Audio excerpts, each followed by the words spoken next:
cancer is a cancer that affects about 1 in 8 women currently. It really is a multidisciplinary approach, but as a general surgeon, we kind of have one piece of that pie. So we perform just the surgical portion of that treatment. It's a group of effort in terms of medical oncology, radiation oncology, surgery, and we all work as a team to do kind of our part, but then put it together as a whole care package. There's different types of breast cancer.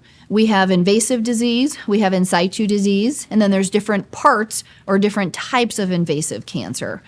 Currently, especially in a community practice, we treat all breast cancers with surgery as long as they are localized to breast and lymph nodes. If you go into more teaching centers and academic centers, there are certain clinical trials open for women who have purely in situ disease. And that is looking at if there's certain in situ disease that we don't have to operate on, or what changes from an imaging standpoint as to when that turns into a surgical patient. Those types of studies are not available in the community and are not accepted as standard of care at this point. There's 2 main groups of surgical options anytime we have a cancer diagnosis. The first is what we consider breast conservation. The goal of that is to conserve as much of the breast tissue as we can. The second piece of that is a radiation component, and for the most part, any woman under the age of 70 is also required to get radiation, or else it's not a full cancer treatment. Outside of breast conservation, the other option is mastectomy, and surprisingly, there's a lot of options, even when we're talking mastectomy. Anytime we're doing a mastectomy on a cancer breast, you always have the option to choose a prophylactic mastectomy on the other breast, meaning we're removing it so cancer doesn't develop. There's reconstruction options, there's different types of reconstruction options, and it really comes down to the personal preference of the patient and obviously whether they're a good candidate for certain types. Some women are not candidates for reconstruction, and that's a series we go through with plastic surgery to determine if people are good candidates for that. Some women who are older or very large-breasted, or women who are smokers, typically are not candidates for reconstruction, and so for them, maybe mastectomy without reconstruction or breast conservation becomes a better option for them. So typically, most breast conservation surgeries are done as an outpatient, unless they have medical comorbidities that would require them to be observed overnight. The only time typically that we are keeping people up front would be any woman getting mastectomies, whether they're getting reconstruction or not, typically spend the night with us because they have drains in place that require some additional educational teaching. And then women who do have node-positive disease, if we have to remove all those lymph nodes from the axilla, then we do typically keep them overnight as well. Again, because they have drains in place that we want to do some extra teaching. But otherwise, for the most part, I would say the majority of breast conservation is all done as an outpatient. So the majority of breast reconstruction is done with what we consider immediate reconstruction, meaning after I perform my piece or one of my partners performs the mastectomy. As long as blood supply looks good to that tissue, and we have a special X-ray machine that we use to determine that during surgery, if that looks good, then plastic surgery will come in and start doing their preparation. So typically that's how it's scheduled and planned. There are some people, again, if they're smoking, they're not a candidate for immediate reconstruction, where they might get a delayed reconstruction down the road. And there are some people who choose different type of flap procedures that are only done at the University of Iowa, and those women then would typically get a delayed. So we do our surgery, and then they might be scheduled 6 or 12 months down the road at the university. But the majority that we offer here or in the Cedar Rapids area is almost always immediate reconstruction.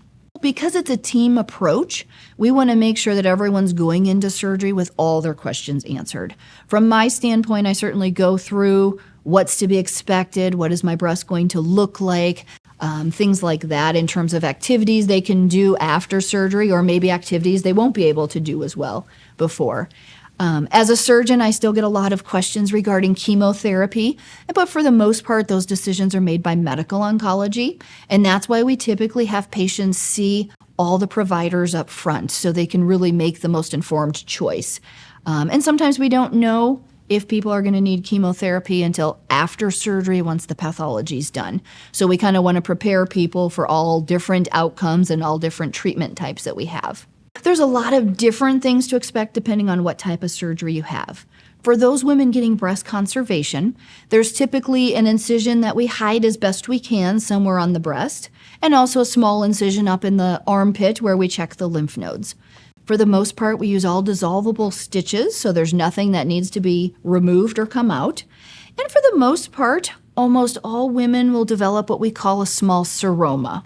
And a seroma is literally just your body healing and putting a little bit of fluid into that area that we just removed the mass from.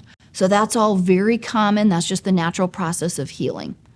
Women are a little sore and tender after surgery, but sometimes wearing a compression bra can really help minimize that discomfort.